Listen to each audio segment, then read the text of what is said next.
ইয়া কোথা থেকে এসছো ভাই? আমরা বানালি বাজার থেকে এসেছি। বেনালি বাজার। আর কি আসছে পেছনে? আমি তো খেতে বসে গেছি কেবল। হে সো গাইস, আজকের মেনুতে দেখো কি রয়েছে। আলু সেদ্ধ আর হাফ বয়েল ডিম সেদ্ধ করেছে। এর সঙ্গে যদি মুসুর ডাল থাকতো না, আজকের খাবারটা পুরো জমে যেত। আজকের খাবারটা পুরো জমে যেত। তো বাট আমি কাঁচা পেঁয়াজটা একদম খেতে পারি না, ওটা আমি স্কিপ করে গেছি। তো আজকে তোমাদের মেনুতে কি হয়েছে অবশ্যই কিন্তু কমেন্ট সেকশনে কমেন্ট করে জানিও, আমাকে ভীষণ ভালো লাগবে, কারণ আমি নিত্য নতুন আপডেট তোমাদের কাছে দিতেই থাকি।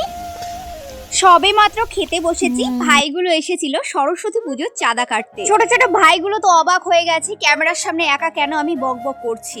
আর গাইস, তোমরা কিন্তু বলবে না আমার মাকে।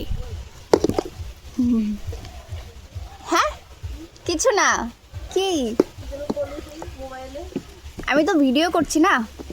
যে দেখতে পারছো আলুর চিপস বাড়ির থেকে ভীষণ রাগ করে, তাই লুকিয়ে লুকিয়ে এনে রেখেছি। মায়ের বকুনি সব থেকে লেটেস্ট, দেখো কি বলে। কিছু না।